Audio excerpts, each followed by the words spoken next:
Paul Cézanne was born on the 19th of January 1839 in the town of Aix-en-Provence in the south of France. This is the story of an artist who dreamed of painting his entire life and yet was rejected repeatedly by the artistic establishment. Despite working in relative obscurity, he quietly transformed Western art and left a powerful legacy for generations of artists who followed. Henri Matisse once said of Cézanne, "He is the father of us all." Paul Clee called him the teacher par excellence. These are extraordinary claims about a man whose paintings, at first glance, appear remarkably cool and restrained. Yet Cézanne's influence on the course of modern art was nothing short of revolutionary. How did he do it?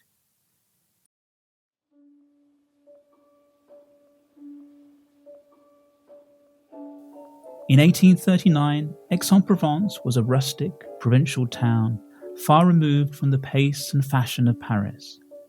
Cézanne's life was entwined with the town from birth until death. He would have known its golden stone boulevards and leafy squares intimately, the plane trees casting long shadows across dusty paths, fountains murmuring at the centre of daily life. Beyond the town, the countryside opened out into fields and low hills. In season, his mother would go grape-picking with other locals.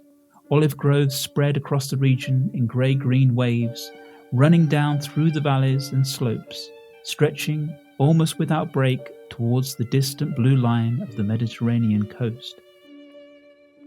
Paul grew up in comfortable if parochial circumstances. His father, Louis-Auguste Cézanne, was a successful hatmaker and merchant, so much so that when the only existing bank in Aix-en-Provence failed, Louis-Auguste and his business partner were able to step in and rescue it. His success as a banker provided his son Paul with lifelong financial security. This financial guarantee, paradoxically, may explain both Cézanne's artistic freedom and his slow rise to recognition. Unlike many of his contemporaries, he could paint without explicit concern for the marketplace, free to experiment and develop at his own pace. Paul's mother, Anne Elizabeth Honorine Aubert, had worked as a chairmaker before her marriage. Paul was the eldest of 3 children. Growing up in provincial Aix, the young Paul attended the Collège Bourbon, where he formed a lifelong friendship with a fellow student named Émile Zola, who would later become one of France's greatest writers. The 2 boys were inseparable, spending their days exploring the countryside around Aix, swimming in the Arc River, discussing art, literature, and their dreams of escape from the provincial life. In a letter to Zola, sent from Aix in the spring of 1858, Cézanne gives a hint of their adventures. "Do you remember the pine tree which, planted on the bank of the Arc, bowed its shaggy head above the steep slope extending at its feet? This pine, which protected our bodies with its foliage from the blaze of the sun, may the gods preserve it from the fatal stroke of the woodcutter's axe." Louis-Auguste Cézanne had clear plans for his son's future. As a pragmatic businessman, he insisted that Paul study law, a respectable profession. Paul dutifully enrolled at the law school at the University of Aix in 1858, but his heart was never in it. He spent his time sketching in the margins of his law books and attending evening drawing classes at the local art school. The tension between father and son grew. At loggerheads with his father, the 21-year-old Cézanne was in turns bored, discouraged, and disillusioned. His friend Zola attempted to console in a letter. "Recover your courage, seize your brushes again, let your imagination roam like a vagabond." And so, at the age of 22, in 1861, Paul made a decisive choice. He rejected his father's plans and announced his intention to move to Paris and become a painter. His father, though disappointed, did not abandon his son. He agreed to provide Paul with a modest allowance which would continue for the next 23 years until his father's death in 1868, when Paul inherited the entire family estate.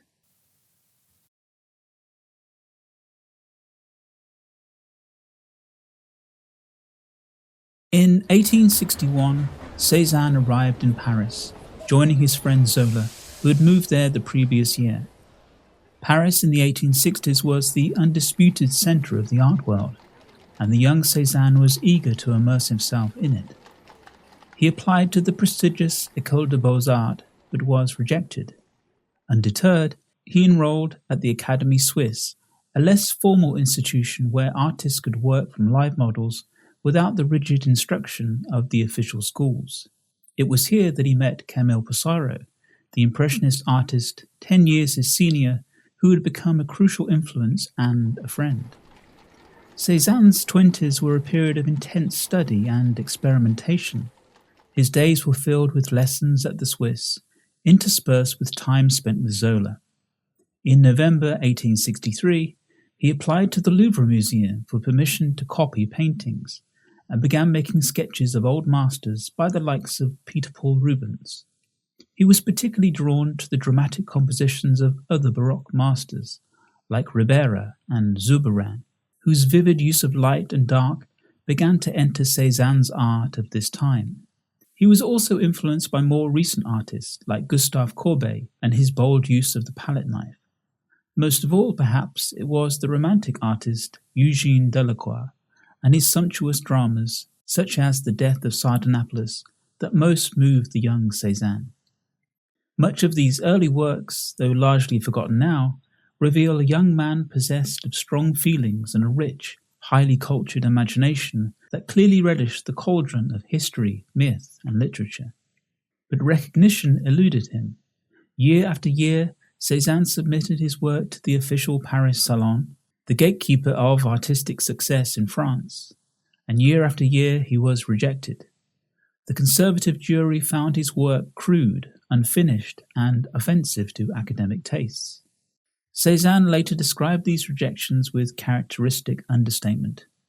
The Salon is the battlefield for the painter, but the wounds ran deep.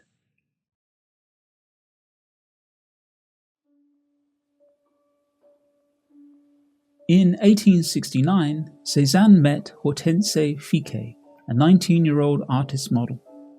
Their relationship would be complicated and often strained, but it would last a lifetime. In 1872, their son, also named Paul, was born. Cézanne worked hard for years to keep both the relationship and the child secret from his domineering father, fearing he would cut off his allowance. The outbreak of the Franco-Prussian War in 1870 drove Cézanne from Paris to L'Estaque, a small fishing village on the Mediterranean coast near Marseille. Here, away from the turmoil of war and the pressures of Parisian artistic politics, something profound began to shift in his work. His friend Camille Pissarro invited him to the village of Pontoise, northwest of Paris, where they painted together en plein air, outdoors, directly from nature. Pissarro, with infinite patience, encouraged Cézanne to lighten his palette, to observe nature more carefully, and to think about the effects of light. As Pissarro later recalled, "We were always together, but each retained the only thing that matters, our own sensation." The change in Cézanne's work was decisive. The heavy, dark paintings of his youth gave way to lighter colours and primary tones. Works like The House of Dr. Gachet from 1872 demonstrate this transformation. His brushwork became more patient, more deliberate, more interested in the subtle shifts of light and shade. It is a composition of warm oranges, reds, and greens, where every inch of the canvas exhibits delicate tonal relationships. In 1874, with Pissarro's encouragement, Cézanne joined the first Impressionist exhibition. He showed his works alongside Monet, Renoir, Pissarro, and others. The exhibition may have been mocked by the critics, but for many of the Impressionists, it represented a breakthrough. Less so for Cézanne. One reviewer singled out his painting, A Modern Olympia, for particular ridicule, calling it a sort of optical chaos. Cézanne exhibited again in the third Impressionist exhibition of 1877. but the hostile reception wounded him deeply. After this, he largely withdrew from the Parisian art scene, returning to the south of France to work in relative isolation.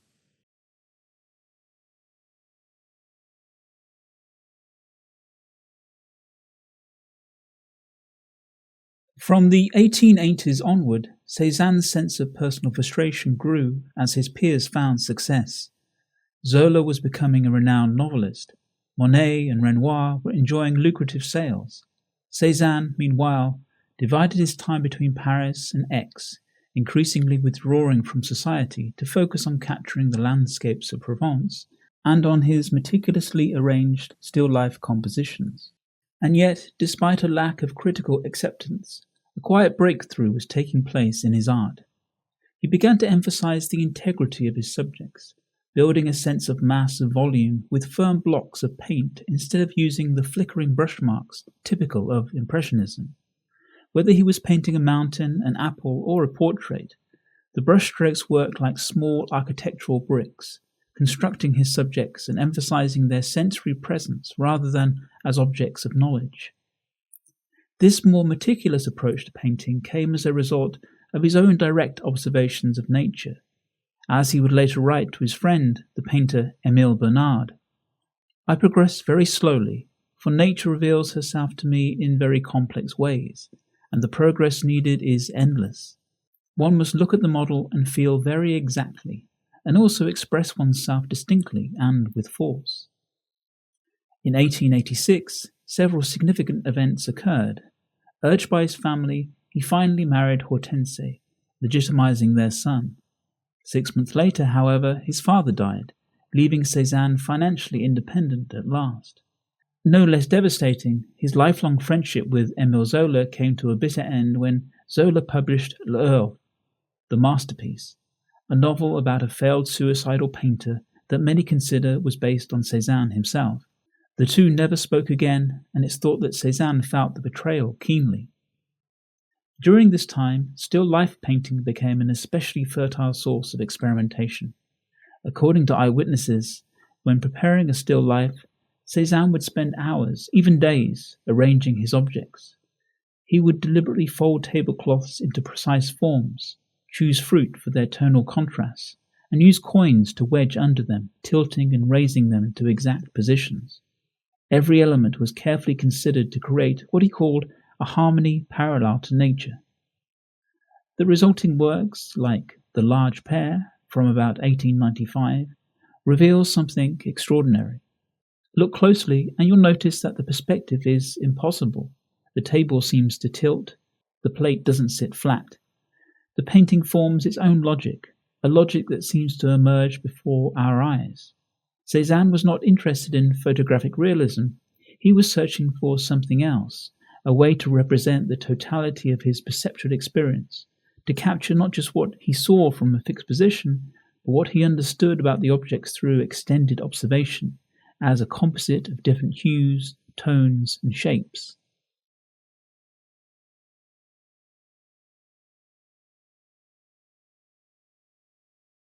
By the mid-1890s, recognition for Cézanne's art was finally beginning to come. In 1895, the young art dealer Ambroise Vollard took the audacious step of buying some 150 canvases from Cézanne to mount the artist's first one-man exhibition in Paris. The show created a sensation among the younger artists, even as conservative critics remained baffled. Maurice Denis, who saw the exhibition, later wrote, "One sees a man, clumsy and sublime, who prefers to compromise his work rather than betray his sensation." But even as public recognition mounted, Cézanne's personal life grew more isolated. Bouts of diabetes affected his health, and his relationship with his wife, who was spending more of her time in Paris, remained distant. He spent long periods as a virtual recluse, living with his mother and sister in Aix, and painting obsessively. He returned again and again to certain motifs, particularly Mont Sainte-Victoire, the limestone mountain that dominated the landscape east of Aix. Its south face, which successive landslides had made almost vertical, presented a stark form of sheer rock. Cézanne painted it more than 60 times from various angles and distances, each version a new meditation on form, colour and light. In his later versions from 1902 to 1904, the landscape begins to disintegrate into pure paint. The sky becomes simple overlapping tiles of colour varying in tone. The mountain and landscape dissolve into a patchwork of brushstrokes, with only crude marks delineating forms. These works pointed the way forward for abstract art, showing how paint itself, organised into patches of colour and tone, could evoke natural forms without imitating them. This was not a call to reduce nature to simple geometric shapes, but rather to understand the underlying structure of forms, to see through surface appearances to the essential sense of volume beneath.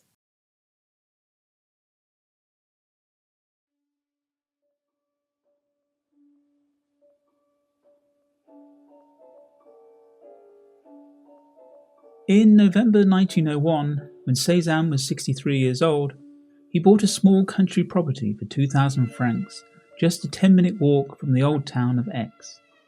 Having chosen the upstairs room for its high ceiling, he had tall windows fitted and ensured that its principal window faced north for an even cast of light. In the final years of his life, from 1900 to 1906, Cézanne worked on his most ambitious project, a series of large paintings of bathers in the landscape. The Grand Bathers, completed shortly before his death, represents the culmination of his artistic vision. The painting shows nude figures arranged beneath an arc of trees, forming a monumental architectonic composition.